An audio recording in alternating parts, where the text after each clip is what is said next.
20 minutos para as 3 horas aqui, CBN, com o CBN Total. Bom, a informação é a seguinte. Você acompanhou nessa semana aquela notícia, lembra que teve até uma ação, uma recomendação, um pedido de informações do Tribunal de Contas do Estado para o Estado de Santa Catarina, para a Secretaria da Saúde, para saber o seguinte, como é que fica a situação do SAMU. Porque a OZZ é a empresa contratada pelo Estado para tocar o SAMU até o dia 31. Mas já tá com problema, né? Porque sabendo que não vai ficar, a perspectiva, muitos médicos saíram, já pensando em algo melhor. Tem um problema muito sério com médicos que não receberam aquilo que tem de direito e que estão na ativa ainda, não receberam 13º e tal. Dá para ligar agora, viu, Jorge Júnior? A informação é a seguinte, o SIMESC, Sindicato dos Médicos em Santa Catarina, conseguiu na justiça o bloqueio das contas da OZZ. O Tribunal Regional do Trabalho da 12ª Região acatou o pedido do Sindicato dos Médicos em Santa Catarina e determinou o bloqueio das contas da OZZ Saúde para o pagamento dos valores do 13º salário em atraso dos médicos do SAMU. Pô, negócio sério, né? Recebi relatos, né, de muitos médicos do SAMU, o pessoal trabalhando, o pessoal na linha de frente, né? O pessoal que tá lá 24 horas em escala e que não recebeu aquilo que tem direito, mas não deixou de trabalhar. Tá lá. Bom, nós vamos conversar com o Dr. Ciro Sonsini, que é presidente do Sindicato dos Médicos de Santa Catarina e está aqui conosco. Doutor Ciro, boa tarde. Boa tarde, Renato, à disposição. Doutor, muito obrigado aí pela sua gentileza. Bom, primeiro, que bom que saiu essa decisão aí da Justiça, né, movida pelo sindicato para defender os profissionais da linha de frente, os médicos que têm direito, né, evidente, contratados pela OZZ Saúde, ao 13º salário, que está em atraso, a turma não recebeu ainda. Bom, doutor, são quantos médicos nessa situação? São todos que não receberam ainda? Como é que está a situação hoje, hein? Sim, a informação, Renato, de ouvintes, alcança todos os médicos do SAMU com relação a não receber essa segunda parcela do 13º, e são mais de 300 médicos nessa condição, né? E os servidores também, os outros trabalhadores, mais especificamente dos médicos, o número é um número elevado. Eles que tiveram o pagamento da primeira parcela no dia 30 de novembro, estavam na expectativa de que o cumprimento da lei fosse integral, né? Mas isso, infelizmente, não aconteceu. Agora a Justiça está se manifestando pelo pagamento, pela necessidade que a empresa assim proceda, e esperamos que isso aconteça. Pois é, com o bloqueio agora fica, digamos assim, um caminho mais facilitado para receber aquilo que tem direito, né? Sim, mas estamos no Brasil. No Brasil nada é tão certo, né? A gente sempre tem que aguardar. Algum colega até me perguntou ainda há pouco, né? Ciro, qual é a previsão? Brasil sem previsão. Aguarde. Doutor Ciro, boa tarde, aqui é o Jorge. Até falou agora, não tem previsão de pagamento, mas de que forma o SIMESC tem como auxiliar esses médicos que estão sem receber essa segunda parcela do 13º? O auxílio é por acionar a Justiça, como fizemos, para que o direito fosse reconhecido e que a Justiça determinasse, como determinou, as ações para que a empresa e o dono da empresa sejam responsabilizados e coloquem o dinheiro na conta de cada profissional. Essa é a ação, é o que se pôde fazer, né?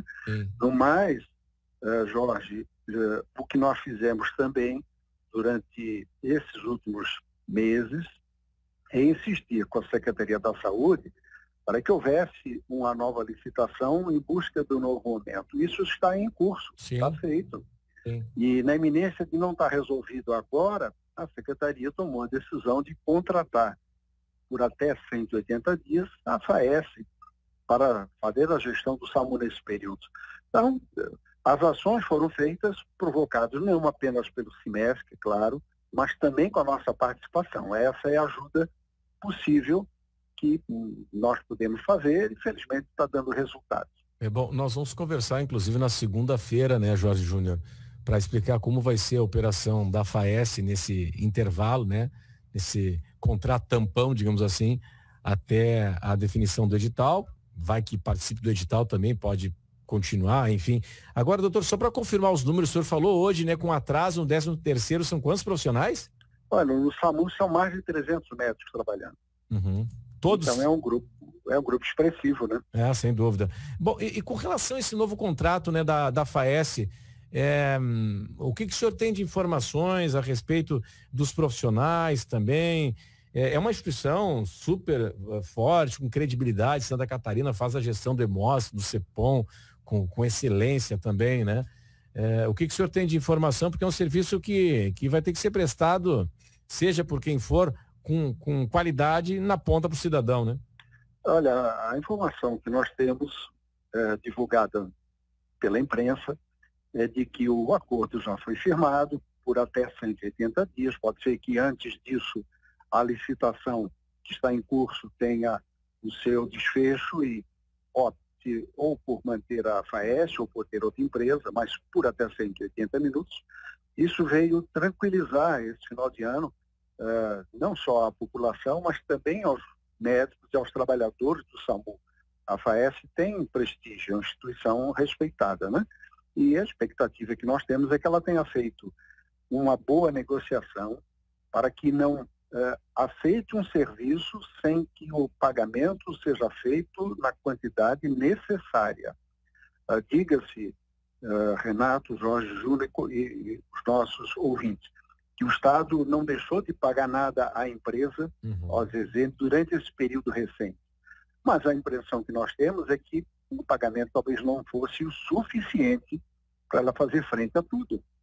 É o que ela dizia reiteradamente. Então, agora a esperança que a gente tem é que a FAES, ao assumir essa tarefa, faça bem suas contas e cobre do Estado, que aparentemente tem recursos, os valores devidos, para a gente não viver de sobressalto, que infelizmente é o que estamos vivendo no SAMU há 3 anos. Doutor Ciro, até essa questão do SAMU, além dos salários, chegou para o CIMESC algum outro tipo de reclamação sobre condição de trabalho?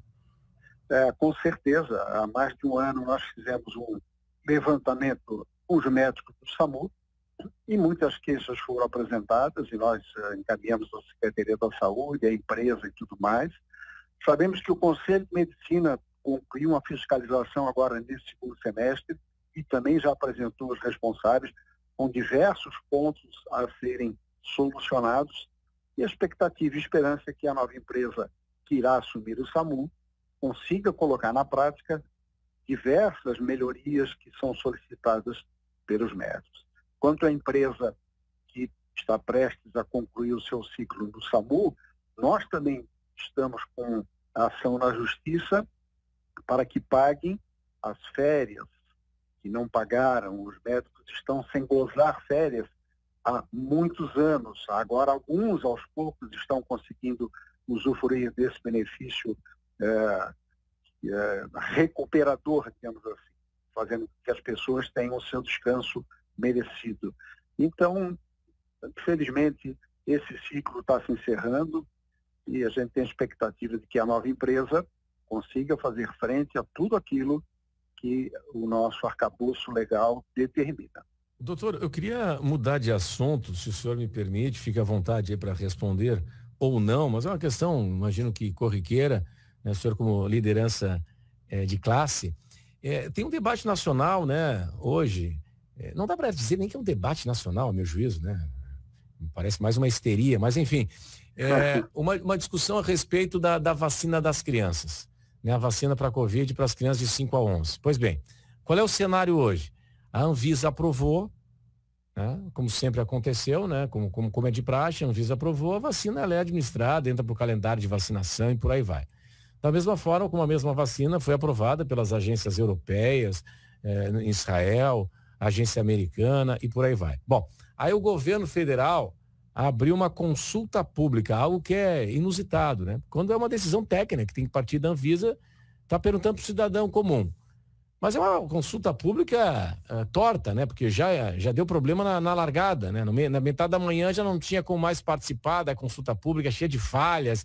O cidadão não tinha proteção, sistema, podia entrar robô ali e responder de qualquer jeito, enfim. E agora o ministro Marcelo Queiroga, que é médico também, Ele está dizendo o seguinte: precisa de prescrição médica, do pediatra, no caso, né, do médico, para a criança ser vacinada. Isso nunca aconteceu, né? Imagina num país como o Brasil, onde o acesso à saúde é muito difícil, nos rincões do Brasil, nem muito longe, em Santa Catarina, para conseguir uma consulta no pediatra para pegar uma prescrição de vacina. O que o senhor, alguns estados já estão dizendo, no Rio de Janeiro, o prefeito já disse que não, aqui não vai precisar de prescrição médica nenhuma. O que o senhor acha disso? Precisa da prescrição médica para uma vacina aprovada já pela Anvisa?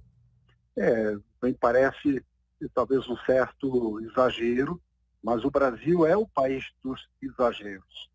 Qualquer definição que se tome por um caminho ou por outro, haverá críticas, e parece que elas são as críticas dos últimos dias do mundo, né? É tudo exacerbado. O fato de ter uma consulta pública, isso em princípio não é ruim. Se o método foi adequado ou não, é outra história. Mas em princípio não é ruim fazer uma audiência, chamar entidades que pensam de uma maneira ou de outra, abrir o debate. Não é nada, para mim, fora do comum. Poderia ser feito e bem feito. Evidentemente que o fato de a Anvisa avalizar a utilização das vacinas é um passo necessário e adequado. Mas as vacinas são experimentais. Nós não temos nenhum tempo, nem a certificação plena de que todas são, tanto que não são imunizantes. Mas, doutor, o senhor não dá para a gente afirmar ainda, com tudo que já se viu, com o resultado já experimentado, que onde nós temos vacina, nós temos redução de casos, redução de hospitalizações, claro, redução de mortes. Certeza. O senhor não acha temerário utilizar o termo vacinas experimentais nessa altura do campeonato? Não, elas continuam sendo experimentais, o que não significa dizer que não têm trazido resultados. Uhum. Os resultados são evidentes. E eu acompanho diariamente a curva, né, de casos ativos. Aqui nós estamos com menos de 2.000 casos ativos em Santa Catarina. A capital ainda tem um número maior, talvez porque teste mais do que outros. Perfeito, mas elas são experimentais. E o outro público que se quer incluir é de uma faixa etária em que, sabidamente, o agravo à saúde quando pega Covid é mínimo. Então, por isso, os cuidados adicionais. Então, o debate, eu acho que é muito adequado. Além do mais, também, a criança tem um supervisor, tem um responsável, e que diz se toma ou não toma, diferente do adulto, a quem foi dado o direito de fazer sua opção e tomar ou não tomar. Mas isso é normal, isso é normal, porque então, como qualquer vacina, debate, vai o pai e leva, né? Ou não. O debate é interessante, né? Para ver como seguir. Eu não tenho dúvida, e nós médicos, de uma maneira geral, o sindicato, a Anvisa avalizando como em tudo que é medicamento ou vacina no país e tudo, é um caminho dado e nós não brigamos contra os entes oficiais. Agora, o direito para que as pessoas debatam, façam a sua convicção e sigam o seu caminho, especialmente se tratando também de crianças, repito, um público que, embora adoeça, tem pouca repercussão no sentido clínico, né, da pandemia, não custa debater e conversar. Se o Ministério da Saúde quer abrir um debate, que abra, né? Agora, se foi mal feito, mal encaminhado, começou mal. Agora, essa tese do pediatra autorizar me parece também um pouquinho exagerada. Acho que nenhuma vacina aqui a gente tem que ter autorização. Claro. Né? Então, por que mais uma e por que essa? Não, claro. As vacinas são um patrimônio nacional. Nós temos um sistema adequado, sempre participamos. Nada contra mais uma coisa. Agora, o pai e a mãe, eles têm a convicção de submeter o seu filho, ou não, à vacinação. Para isso tem que estar bem informados. Sim. E no Brasil de hoje, tudo é muito fla-flu, né? É muito difícil, né? Bom, doutor Ciro, muito obrigado pela sua gentileza, boas festas para o senhor. E se eu pudesse dar apenas uma mensagem aos médicos que são do SAMU, sim, o que nós temos dito e repetidos a ele é que quando a gente faz a defesa de que é um serviço essencial, e nós, profissionais médicos, temos que nos comportar como um serviço essencial. Não é em função de dificuldades causadas pela empresa que eu vou abandonar o plantão, que eu não vou comparecer, não vou fazer o que eu tenho que fazer de acordo com o contrato com a escala. Aos médicos cabe a responsabilidade. Se querem e trabalham num serviço essencial, também tem que ter percepção que o essencial não é apenas para mim, o essencial é para a população também. Então, a nossa recomendação sempre foi e continua sendo: vamos brigar pelos direitos, mas vamos respeitar a sociedade e o nosso local de trabalho. Doutor Ciro, obrigado. Boas festas para o senhor. Um ótimo Natal. E igualmente a todos. Renato, um grande abraço. Grande abraço. Agora...